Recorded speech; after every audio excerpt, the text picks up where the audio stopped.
Esperemos que sean positivas. Mi pregunta es, ¿qué creéis que sería necesario y posible para modificar esa situación? Fijaros que en las dos preguntas yo empiezo por asumir un papel de carácter positivo y propio del siglo XIX.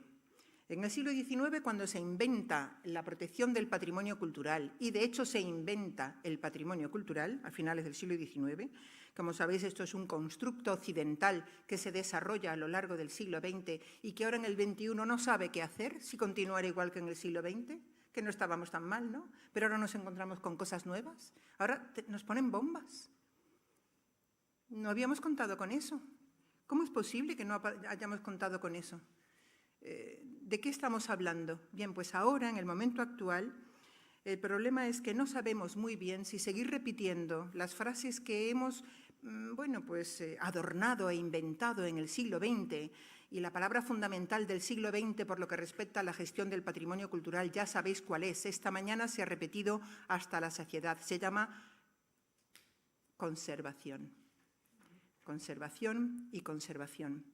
Y durante la segunda mitad del siglo XX, que es cuando realmente empieza el siglo XX, en mi opinión, muchísima gente, aunque no toda la que nos gustaría, se ha dedicado a intentar conservar las cosas, conservar los monumentos, conservar los yacimientos o conservar las costumbres populares, incluso mucho más allá de lo que le corresponde.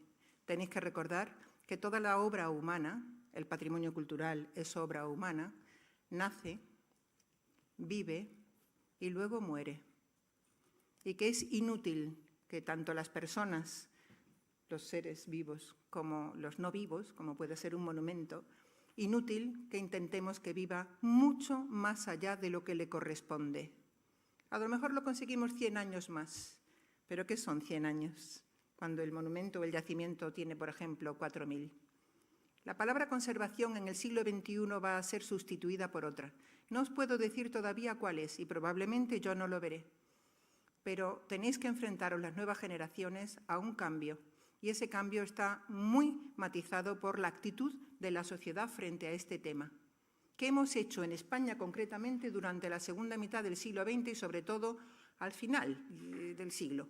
Hemos redactado leyes, hemos intentado, que la gente participe de alguna manera en nuestros museos, hemos abierto las puertas a las criaturas, hemos buscado algún tipo de discurso que pudiera ser interesante.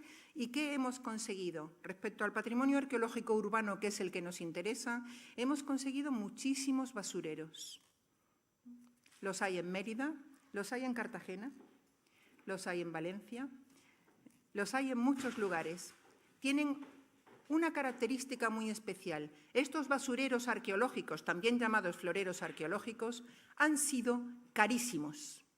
Todos ellos. Lo que esta mañana veíamos en Madrid, de este monumento inmueble que se rebana y se lleva a otro lugar, en contra de todas las normativas y las cartas de UNESCO, Consejo de Europa, etcétera, porque los inmuebles son inmuebles.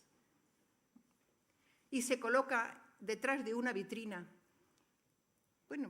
por la que la gente pasa sin entender demasiado de qué va.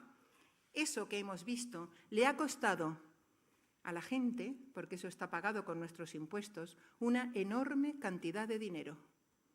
Haría falta que alguien estudiara para qué ha servido. Y lo mismo os digo de muchos museos y muchas iniciativas de yacimientos visitables que están abandonados, que no se visitan y que cuando se visitan nadie los entiende.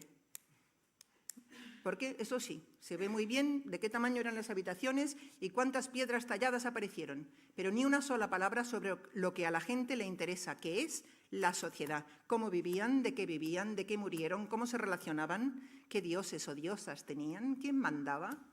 ¿Eran mayores, eran menores, morían pronto, cómo se enterraban? Es decir, preguntas de carácter humano que la arqueología muy difícilmente sabe contestar. La arqueología le ha encantado durante todo este tiempo la descripción y describe las cosas, igual que los conservadores y conservadoras de museos. Son personas puramente descriptivas. Qué difícil es construir un discurso social que pueda interesar a la gente, que la gente se pueda ver reflejada en ellas. Si hubiéramos sido capaces de hacerlo, mi generación hubiera visto cómo la sociedad realmente se interesa por el patrimonio arqueológico, porque se ve reflejada en las vitrinas, reflejada en los sitios, reflejada en los muros, en las casas, en las cerámicas, se identifica. Yo no hago, ellos sí hacían, ellas sí hacían, yo sí lo hago, te identificas. Pero hemos presentado el pasado como un país extranjero, y no es una frase mía. Hemos presentado el pasado como, bueno, pues algo lleno de objetos más o menos bonitos que tú puedes mirar y salir del museo diciendo, ¡cuánta cosa! ¡Qué bonita! Que es exactamente como salieron dos personas mayores en una prueba que hicimos hace unos cuantos años, cuando este museo era el anterior, con dos señoras mayores que trajeron mi alumnado y salieron diciendo aquello. Y decían, pero abuela, ¿de qué te has enterado? Y dije, oye, cuánta cosa y qué bonita. Y entonces decían, Dios mío, todo el esfuerzo de todo un museo arqueológico nacional, brutal, lleno de ideas, lleno de personas, lleno de sueldos, lleno de técnicos y técnicas. ¿Cómo es posible para llegar a la conclusión de cuánta cosa y qué bonita?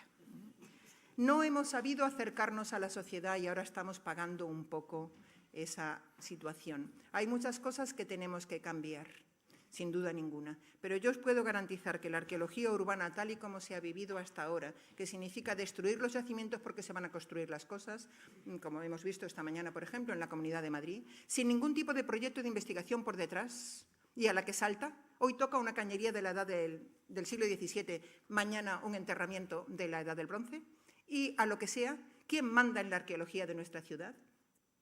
La obra. ¿Quién manda en la arqueología española por lo general, en un porcentaje muy alto? La obra pública o privada, sobre todo la obra pública. Pues lo que haya, allá vamos. Hoy nos toca una cosa, mañana nos toca otra. ¿Dónde están los planes de investigación que se dijera, bueno, pues es que, por ejemplo, el neolítico en Madrid no hay, vamos a favorecer el neolítico?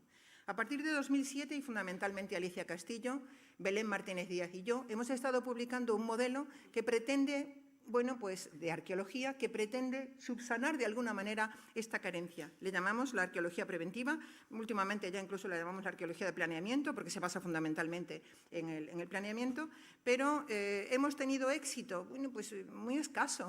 Entonces nos preguntamos, pero ¿de qué nos sirve publicar y organizar congresos si la sociedad a la que va dirigida nuestras palabras, que también es esa otra sociedad, no la sociedad de ahí fuera, la que llamáis muchas veces, que a mí me hace mucha gracia, sociedad civil, pues yo también, pues sino la gente que trabaja en los ministerios, en las consejerías, en los ayuntamientos, la gente que maneja el suelo, por ejemplo, que toma decisiones sobre el uso del suelo.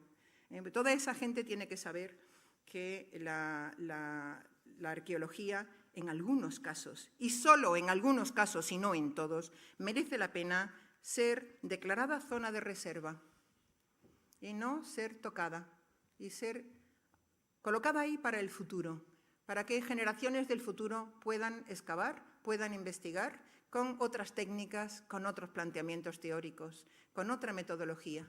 Yo he estudiado muchas veces los resultados de excavaciones de los primeros años del siglo XX y en ningún caso he dejado de llevarme las manos a la cabeza diciendo qué locura. ¿Cómo pudieron hacer esto? ¡Qué barbaridad! Niveles de 1 metro, cuando estamos ahora en el micro, ¿no? Y luego pienso, y dentro de 40 años, cuando vean mis excavaciones, yo era paleolitista, cuando vean mis excavaciones, ¿no dirán exactamente lo mismo? Y mientras tanto, ¿qué estamos haciendo? Yacimiento que excavamos, yacimiento que destruimos, y mucho más en arqueología urbana. Porque no es conservar un yacimiento, conservar un trozo de muro fuera de su lugar original. Eso no es conservar un yacimiento. Y eso estamos de acuerdo todo el mundo, ¿vale? Entonces, bueno, pues, ¿qué hemos hecho? Decir, el patrimonio arqueológico es numerosísimo, así que, bueno, da igual, ¿qué más da? Otro, vamos a otro y otro. Puede ser numeroso, pero no es infinito, y esto lo hemos publicado muchas veces. Y, por lo tanto, tenemos que considerarlo una especie en peligro de extinción. Como tal, tenemos que señalar zonas de reserva y conseguir que realmente no se toquen y se dejen para el futuro. Esto no es un invento nuestro, evidentemente, ya se lo inventó el Consejo de Europa en el Convenio para la Protección del Patrimonio Arqueológico de 1992, que España solo firmó en el 2011, porque España es lentísima para esas cosas. Pero da igual, lo haya firmado o no lo haya firmado, casi no lo pone en práctica. Solo hay 2 comunidades que en sus normas establecen con claridad lo de las zonas de reserva, que son Castilla y León y la Comunidad Valenciana. Primero fue la Comunidad Valenciana, después Castilla y León. Bien, a todo esto y volviendo a la sociedad, nuestro único posible futuro es conseguir que la sociedad nos aprecie y contestar a la pregunta de ¿realmente la sociedad nos aprecia? Y cuando digo nos, hablo de arqueología urbana, que es de lo que va esta reunión, ¿vale? No vamos a pensar en otros tipos de arqueologías ni en parques arqueológicos de Castilla-La Mancha que están por ahí por los campos y son preciosos, aunque no estén muy abiertos al público. No, vamos a pensar en la arqueología urbana, en lo que nos rodea, en los basureros, en los sitios desplazados, en esos trocitos de muralla que cuestan la intemerata de dinero y que luego te preguntas, pero bueno, ¿cómo es posible que no se pueda prever en una ciudad requete conocida exactamente dónde van a aparecer esas murallas? ¿Cómo es posible que en una ciudad como Madrid o como muchas otras exista una palabra llamada urgencia? ¡Ay, nos ha salido una muralla, qué cosa! Pero, por favor, tenemos todos los niveles de habitación de Madrid desde el siglo XIV y XIII, supongo también. ¿Cómo es posible que tengamos las sorpresas?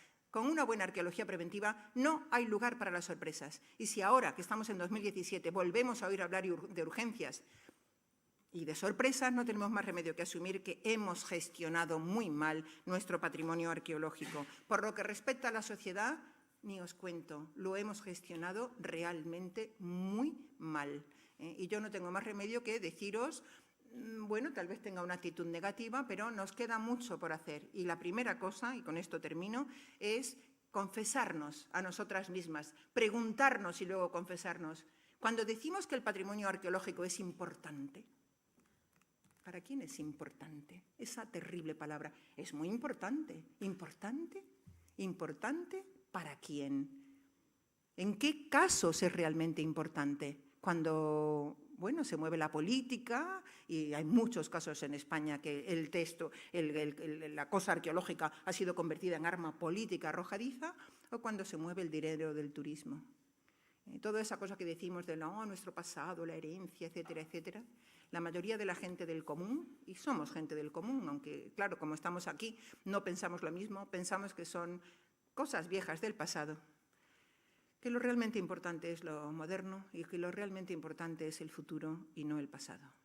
Tal vez no lo hemos sabido transmitir bien y yo creo que estamos aquí, en esta mesa sobre todo, para ver en qué situación nos encontramos y sobre todo, aparte de contestar a mis preguntas, me gustaría sobre todo que os centrarais en la segunda, es decir, vamos a hablar del futuro, vale, de acuerdo, hay muchos problemas, no lo hemos sabido hacer bien, lo queremos hacer mejor, pero vamos a concretar qué es lo que realmente podemos hacer.